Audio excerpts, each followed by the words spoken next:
You two take care of labor. Only intended for a plane capsule. You don't want to die of call toll-free.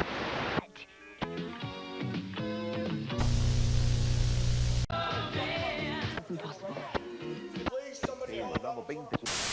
This week on True TV, Duval edition.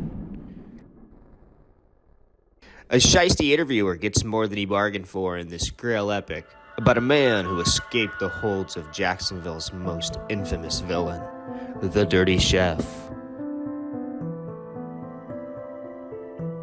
This is his story.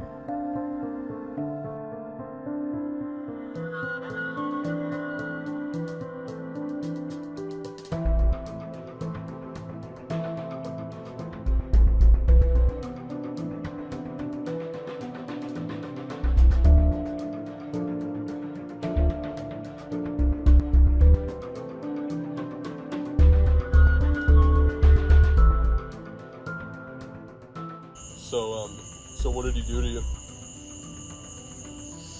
Nothing too kind. Nothing too kind. My everything just isn't the same. My mind, my way of life, and last but certainly not least, my asshole. It's completely gaping. Well, they were out there looking for you for a while. That motherfucker was always watching. Always waiting for the next opportunity to shove something up my ass. And once I had something up my ass, I mean, there was no way to get out of it. I mean, I was just out there doing an interview for, fuck, I can't even remember, honestly. I think it had something to do with my music.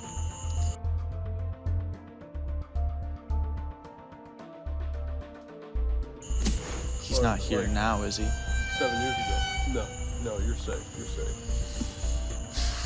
I understand the trauma, you know, that something like that can incur on somebody, and nobody should have gone through what you had to go through in that house and on that land.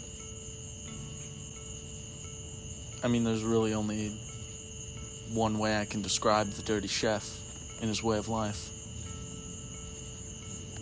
Nothing short of anything but something you would have seen in a Resident Evil game.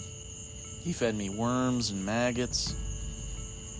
And I built up a really strong immune system, but, I mean, my shit was still brown. So, and bloody. But I think that was enough said. Enough said. Really sorry to hear that. Well, you know what? They're all fucking sorry. Nothing's gonna change the fact that my asshole looks like this, dude. I'm sitting down right now. I don't know how the hell I'm even gonna be able to stand back up. Boy. Truth be told. Like, it's funny. Yeah, it's a little funny. Oh, this guy got his asshole gaped by the Dirty Chef. I know it's all like some big famous thing now, but you know what, man? You try getting pegged with a dildo 5 times the circumference of the sun and tell me how you think it feels. Probably not very good. No. But I have to admit, there were parts that I liked. Well, I never exactly loved the Dirty Chef. But if I closed my eyes... If I ever closed my eyes while I was having multiple objects shoved up my ass at once, I would picture Elroy. And Elroy was never the kindest soul, but he knew how to treat a man. When they say that that's a man's man, that's a man's man. That is a man's man. I knew him myself, actually. Why don't you...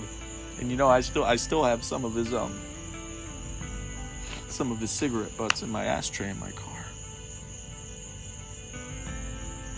Was we were all sad to see him go. It's like somehow the Dirty Chef just knew that I had some deep-rooted infatuation with Elroy. Nobody ever knew. It was never words that were spoken. But he tortured me with the knowledge. Was Elroy there with you at the camp? No. No. I'm blessed to know that Elroy did not suffer the same fate that I did with the Dirty Chef.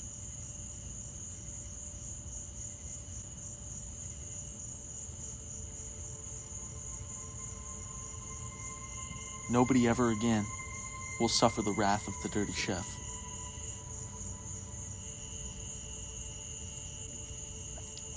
The Dirty Chef wasn't just sick and twisted.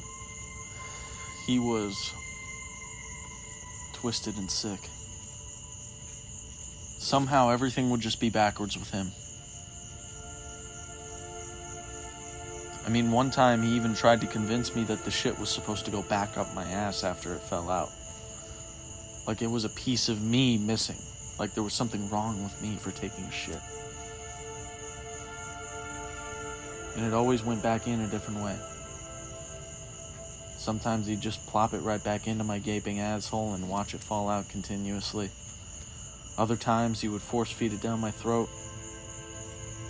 Hell, one time he even put funnels in both of my ears. Like this, in my ears. And poured diarrhea into them, and I would just feel the warm, wet, stank-ass fucking shit dripping down my neck and my back and my ears. I didn't shower for 4 years. Not one single day. The Dirty Chef wouldn't even let me use my water bowl to clean myself. That's right, I said a water bowl. I was fed out of a doggy dish. Worms and maggots. And nasty, pesticide-infested water.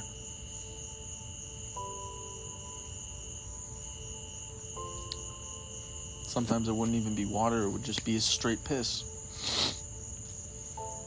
And you'd think, for a guy with, such a big fucking ego, he's got to shove shit up some poor guy's fucking ass, he'd have a small tallywhacker, but let me tell you, man, that guy was packing.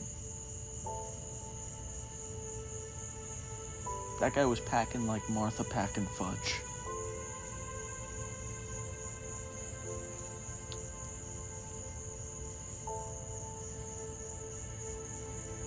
The sheer girth alone was enough to make me re-contemplate everything about my life. See, me being a white titan myself, I thought that I was untouchable for years. Just goes to show you. This life thing always got something up its sleeve.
Let me know when you're recording. Yeah, I'm recording. Alrighty, well, kind of took a tour of the sort of scene of the crime. Sadly, the actual place where the crimes were committed. Same house, too, just completely renovated. there's people living in. So, you know, we won't be able to see the, you know, sex dungeons or the, you know, the trash lair or anything of the sort. It's hard, honestly. It's really hard.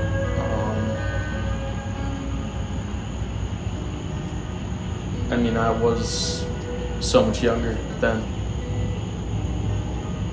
Now I don't feel the same at all. I can't go to the same places and not think of, you know. You always had me hoping for sleep. I never had a doubt what you were about. Really sorry. I don't know if you've seen the news recently, but they got him. Yeah. He was found 3 days ago in a ditch off of the Dixie Highway. Word is from my sources in the press, he was trying to skip town because I guess they knew that we were making this. And yeah, he's gone. Wow.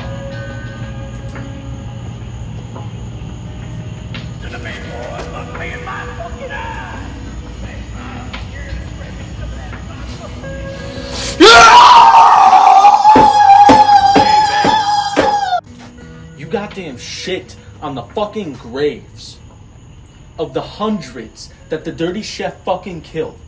You literally took a shit over there. Right where I was originally approached by the dirty chef. What the fuck is wrong with you? You know what? Fuck you. Fuck this interview. I'm done. I'm done. No. You publish, you sue. You publish, you sue. Fuck you. Zach. He's fucking mad at me.